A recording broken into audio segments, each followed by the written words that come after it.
I was very lucky that at the age of 20, I found martial arts. And through intense training, it molded me in such a way that, okay, I just did that. I just came back from such an intense 2-hour training. I can do this. I can do this. I keep telling myself that I can do this. And then I tell myself that other people have done it. Other people, they have way more struggles than I did. They did it. So that's what I told myself, if others can do it, you can do it. I have the secret, but I don't know what it is. Stop messing with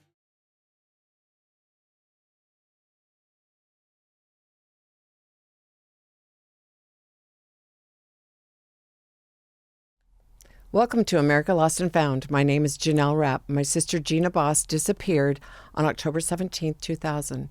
In the 25 years since she vanished, her disappearance taught me that I did not have to miss out on my own life because I miss her. Though America Lost and Found has its inspirational roots in stories of missing persons, the grief their families face, their lessons, and their triumph, this show is not just about missing. If we are breathing, we face loss, but it doesn't have to define us. We feature guests who have learned to use loss instead of having loss use them. Our guests share tools that have helped them navigate their loss. Some will resonate with you, some may not. Our hope is that as you watch, like, and subscribe, you will gain tools to be inspired to turn your loss into something beautiful. Now, this next guest, I am so excited to talk about. I've known him since he was a very young man. I was his high school teacher back in the day. Sir Andy, he's an adventurer, storyteller, global traveler, creates immersive films and writing that bring hidden corners of the world to life. He's explored places like Ethiopia's Omo Valley tribes, slums of Rio de Janeiro, streets of Jerusalem, and New York. He left home at 16 to study in the U.S., that's where I met him, gained independence, resilience, and adaptability. He earned a law school scholarship in Chicago, graduated from Loyola Law School in Los Angeles. I didn't do that. Choose not to sit for the California bar, but uses his legal training to enhance storytelling. He's on YouTube in a big way. He runs the Sir Andy YouTube channel with 170,000 subscribers, known for fearless, respectful exploration of remote and intense environments. He is the founder of, I'm not sure if I can pronounce this right, L'Appel de la Vie, a travel gear and clothing brand.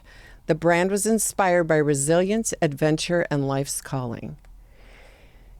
Andy covers raw, beautiful stories like the bullet ant glove ritual in the Amazon.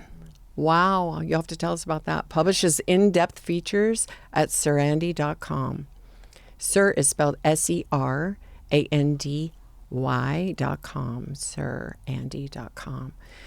Andy, welcome. Thank you so much. Thank you for having me. It's I'm an honor. so excited to talk to you. This is amazing. I have to tell you, you are one student that one year when I was there that stood out for me. Oh. There was something in your eyes. You had like this spark in your eyes and also such kindness. And I can also see the intelligence in your eyes, which, I'm not just saying that. I'm serious. There is something to be said. And, I think your question mark, you're asking questions a lot, Yes, of life and of things.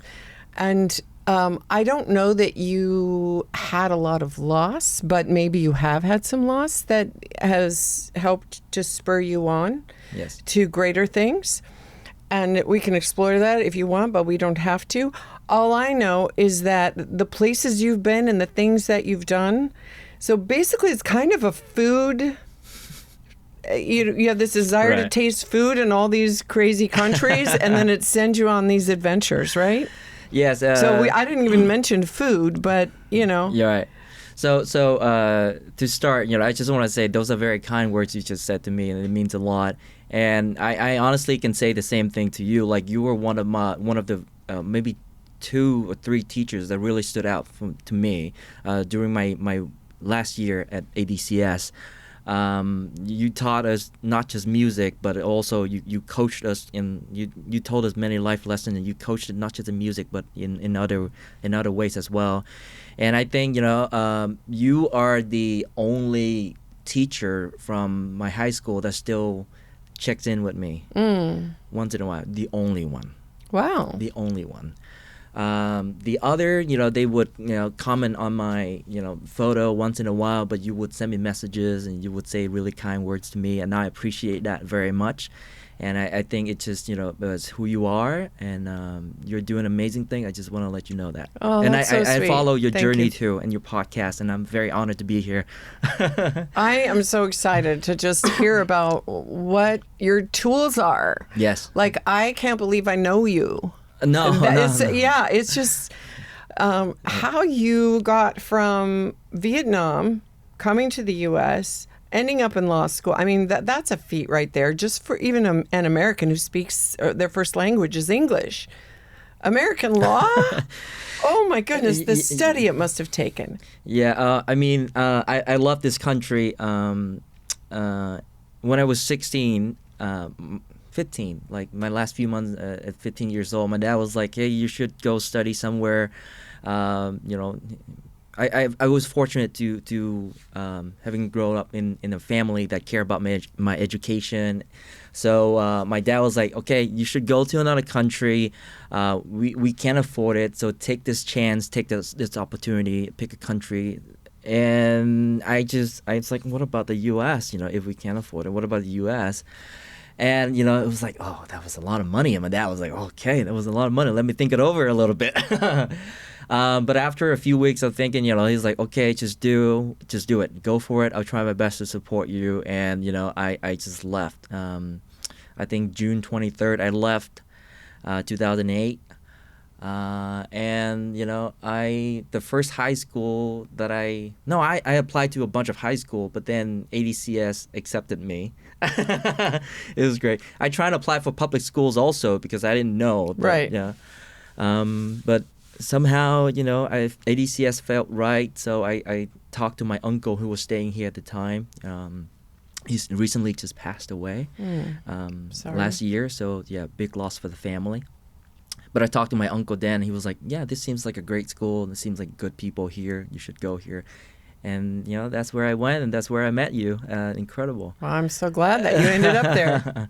And for my love for law, it didn't start until my senior year in high school. And I started learning about U.S. history. I started reading about these paragraphs that, our founding fathers, wrote about this country and what they wanted for this country. And it's just the way they wrote those little short snippets that I had in my book. It was just so beautiful, and it captured my attention in such a way that, oh my God, I didn't know English could be written in this way, and words, could be so profound. Again, I was like 18 years old, and I didn't know words could be it's so cleanly written. But it was so profound that hundreds of years later we are still depending on it. We're still reading it and analyzing it and use it to build our future. So law school seemed like the next logical point. Also, that news was very, very good for it. Was, how do you say it? My parents was very happy to hear that news that I wanted to become a lawyer. Little did they know I didn't become a lawyer. But I thoroughly enjoyed law school. I think it was very academically challenging. And I studied and I befriended incredible people who were so much smarter than me.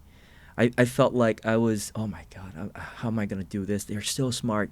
Every time they spoke in class, it was so beautiful. And these people were just fresh out of college, just like me. But, oh my God, they were light years ahead in their communication skill, in their speech, and the way they present themselves, light years. But I consider myself very fortunate to be able to sit in the same class with them, to work in the same job as them somehow. I still got the positions, So it was incredible. But after law school, I had some business opportunities that I took with my family, and that kind of took off. So my life kind of veered off in another way. And it's been great ever since. And what's that business opportunity? What is that? What's your business opportunity? So my family is big in real estate, and we have my brothers also. They're in like the beauty industry, like things like that. So it was Nice. very good. It took a good That turn. that doesn't have anything to do with your apparel company. That's a separate thing. That's a separate thing. That's a separate thing. The apparel company started after I started my YouTube channel. It Okay. actually just started. That makes sense. Last year. Yeah. I was wondering about that. Yeah. Incredible. Life's been good. Yeah, Yeah. that's really good. So, I think it took a lot of drive to just get to the point of coming to the U.S. and then going to law school and, just regular college. You did your 4-year, then you had to go to law school. So that's a lot. What did you tell yourself? Like, how did you stay on top of it? Because, we all live in our heads. We're the only ones that live in our heads. Nobody could not even your wife over here, your beautiful wife, could know everything about you. Because you'd have to talk constantly, and she wouldn't have time to listen to it. She would fall asleep or just, please, Andy, stop. So how do you maneuver in your head? I feel like you have some tools that maybe a lot of us don't have, that helped you go from this to this to this, and now you're this world adventurer who's That's true. like Crocodile Dundee, No. on steroids or something. I don't know. I thought a lot about the tools that you mentioned, and I keep telling people this. I was very lucky that at the age of 20, I found martial arts. So martial art, and through intense training, and coaching, and mentoring by my sensei Tom Callahan, who I just mentioned to you, I was very lucky to have found martial art, and it molded me in such a way that, okay, I just did that. I just came back from such an intense 2-hour training, and I sweat and I bled with these world champions, right, who are black belts, and they just like me. They struggle every day with their daily things, but they come to class, they put everything here, and every time they train, they just shut up. They just shut up and they train. They don't complain. They don't say anything. The coach tell them to do something, 100 push-ups, they say os, which is like, okay, this is our yes, and then in Japanese, they just do it. So it was a strong driven philosophy for me for many years. That is, you just do it. You just, if you strongly believe in what you are doing, and you just do it, it's gonna pay off. And that same mentality, it took me through the hardest part of my academic life, which was when I was preparing for law school, for the law school exam, LSAT. I wasn't very smart like a lot of people, so I studied it for 9 months. I locked myself literally at my brother's house in a room. I studied for 9 months from 8 o'clock to 6 o'clock at night every day. And did that for 9 months. And, so every day, it wasn't easy. It was like, waking up doing the same thing over and over and over again. And, you study for a month or two, then you get maybe 1 point better or 2 points better, But then that mentality of okay, I train hard. I got my black belt in karate, right? So I did a lot of crazy things. I can do this. I can do this. I keep telling myself that I can do this, and then I tell myself that other people have done it.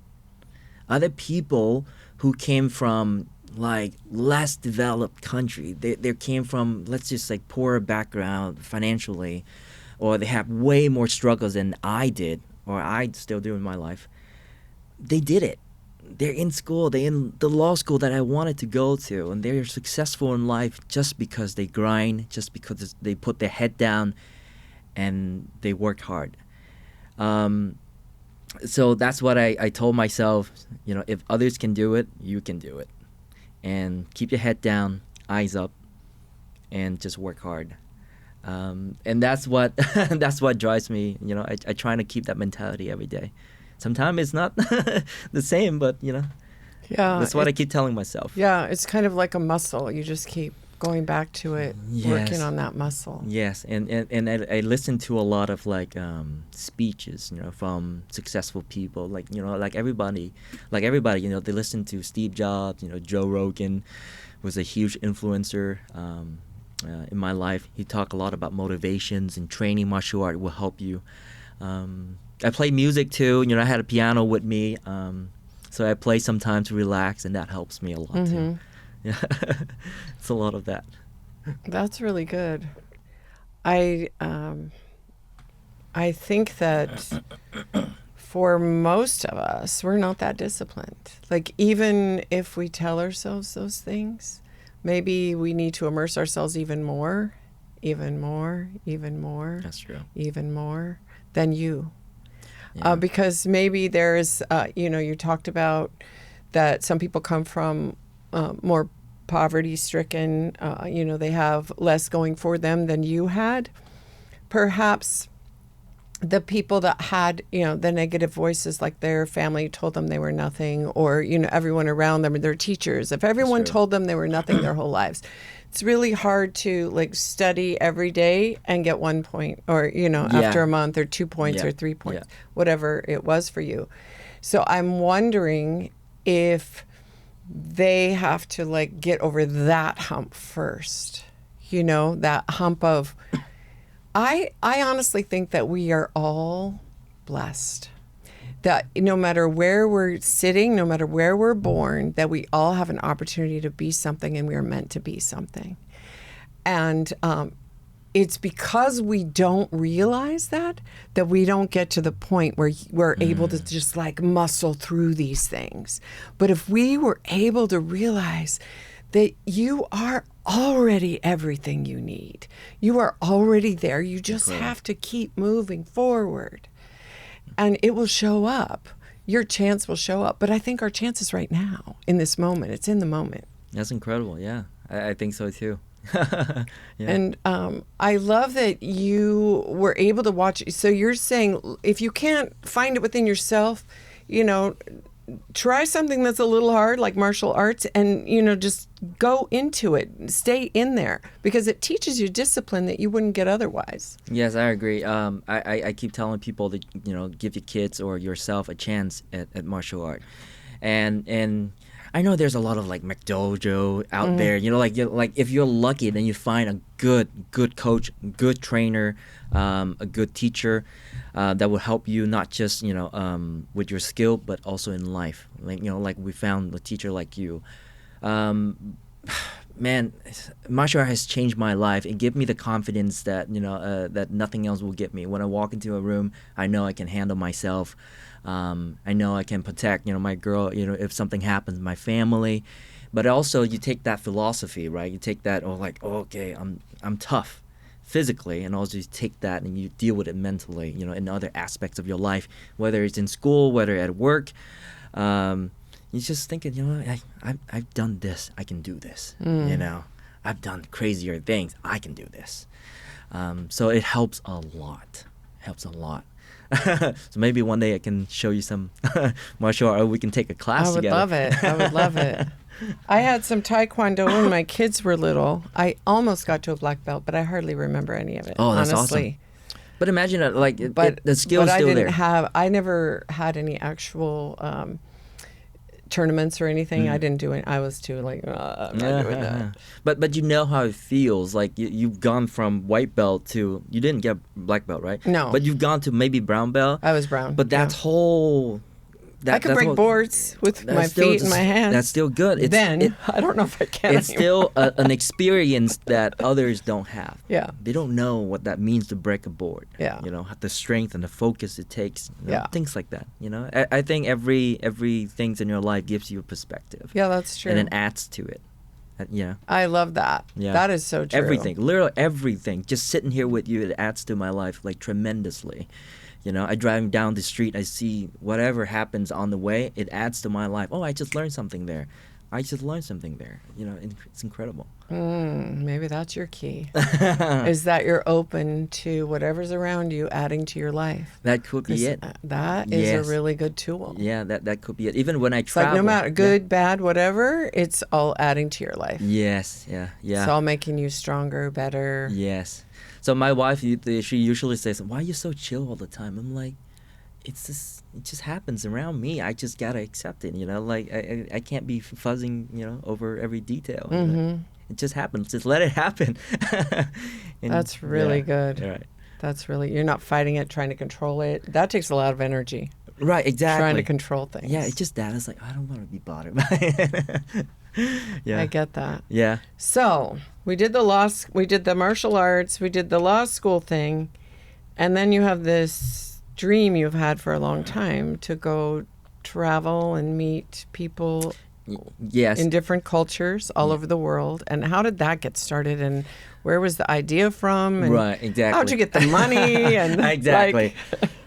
So it didn't start out that way. So my first trip outside of the U.S. was to Mexico City, and I think it was in my law school. So from high school to law school, I didn't have money, right? So I just would go to class. I was so focused in school, getting to law school, and once you're in law school, you're trying to compete for grades and you're trying to compete for jobs. It's very intense. But my first time traveling outside the U.S. was to Mexico City, in Mexico, and for the first time, I started seeing Mexican culture differently. So I grew up in California. Yes, I loved their food, but when I see Mexican, it's different. It's like I didn't know they have such great culture because I was just ignorant. I didn't know they had such great culture and their city would look incredible like this, right? So I went over there. It blew my mind. The music, the people, the food, the ancient culture, the Aztec culture they have there. It was amazing. And at the time, I had a little GoPro camera because I just wanted to film for myself. It wasn't to post on YouTube or anything, which is for me. But then I started liking it. I was like, whoa! As I got this travel bug, I was just sitting in Mexico City over this cafe overlooking the Aztec ruins right in downtown. I was like, God, this is beautiful, and how many people get to see this? And I was thinking just a few days ago, I was in the U.S. totally ignorant of all of this. What if I could start something? And I just started a YouTube channel just for fun. Initially, it wasn't meant to be shown to other people. I was just like, okay, this is for fun. I'm gonna try this, and I still have the first few videos on there. They look horrible. Everything was extremely blue for some reason. like this? Yeah, everything. The only color is blue. And I'm blending into the no, you look great. And I did it in English. The first few videos. Then I started traveling to Vietnam. Was when the business with the family started taking off. So I started having a little bit more money now. So I tried to do. So I bought a nice camera, traveled to Vietnam, film around Vietnam, and that was when I started thinking about doing YouTube, like seriously. I wanted to turn out good videos, like quality videos, because this comes from my training in law school. If you're gonna put some work out there for people to see and judge and read and watch, put out your best. So I tried to put out my best at the time. Now I look back, it's like, oh, whatever. But I didn't get a lot of traction because for the English-speaking YouTubers or social influencers, there's so many of them. Nowadays, everybody has a camera. Everybody's filming. Everybody's sharing content. So it didn't take off for me until I moved to Florida and I met my brother there. And he saw what I was doing and he loved it. He loves to travel, but he never thought about doing YouTube and posting it and things like that. So he started doing it, and he's like, okay, let's try something else. Let's have you try speaking Vietnamese in your video, and let's have you try like going to the off the beaten path locations. And I was like, okay, I'll give it a try. And then, Were you nervous? yes, I was very nervous actually to switch to Vietnamese, because it's like, I don't speak Vietnamese that well anymore at that point. I didn't speak it very well at that point. I was just using Vietnamese in the family. But outside, I was speaking English to everyone. And we went to Cuba, right? I was just doing food That was vlogs. your first one? And boom, like we went to Cuba right away. And Cuba was a shock. Cuba is still a shock right now. I still can't believe Cuba still exists. It's an amazing country, beautiful people, music, culture. Food is bland because they don't have a lot of food there. But I did that, and I came home. I posted the videos. Nothing happened. Right. I went in July, and then in September, nothing really happened. And then one night, September 21st, I still remember. What year? This is about 2022, and then I wake up, and it's like there's 100,000 views in one of the videos. And I was like, what is going on? The algorithm just gave me a blessing. And then it just, boom, from then I started getting like popular to the Vietnamese community here in the US and also in my country, Vietnam. The Cuba series just blew up. It got over like 1.5 million views or something like that, and people loved it. So I showed a side of Cuba that a lot of Vietnamese didn't know, because Cuba and Vietnam are buddy. They're friends, right? A lot of information do not get told or get put in the media in Vietnam. So I showed them a different side of Cuba, and they loved it. I was like, oh my God, I never realized this is what's going on in Cuba. The food shortage, the embargo, the cities, just collapsing, everything. So after that, I started going to the off the beaten path places, and I just loved it. But I would give the credit to my brother. His name is Tuan, right? You know Tuan, his Vietnamese name. His American name is Tony. He has a channel also. It's called Tuan Bui. I'll have to watch it. Yeah, he's incredible also. So he's the one that pioneered this for us to travel to off the beaten path locations, and I just fell in love with it. I was like, oh my God, yes, like this is what I want.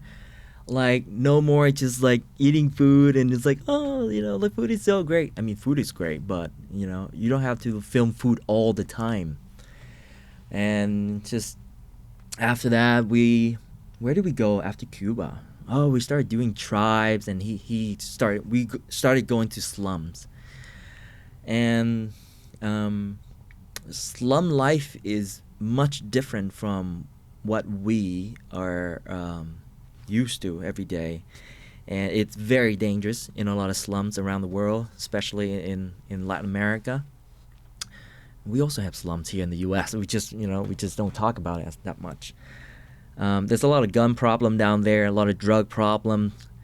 But every slum I went to, the people were so nice.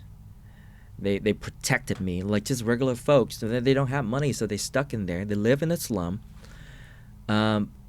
So they're just nice people. I don't know what to say. These are off the beaten path locations. People are afraid to go there. Yes, it's dangerous, but every time I went, it was incredible. It was incredible. Where do you get the courage to, get into these areas, not just the slums, but the tribes that are back so far in civilization? That how do you find them? How do you get the courage to, meet up with them and do all of this? And how do you talk them into it? Yeah, that's true. So that's a lot. Let's start with the courage. I think martial art, again, I'll go back to it. Martial art, knowing that you can handle yourself. Right, and you're fit, you're strong. If you have fought and sparred and bled and sweat with world champions, okay, who beat people every day for a living, you can handle somebody who don't train. Physically, hand-to-hand combat, you can handle them, right? Guns are different, knives different. So the courage comes from that, and also there's a side of me that's like kind of. Okay, just go. See, nothing's gonna happen. it's you got to be a little bit ignorant. Like, what's the word for it? I don't know. Naive? It's a little bit naive. Yeah, sure, naive. It's like, okay, just go.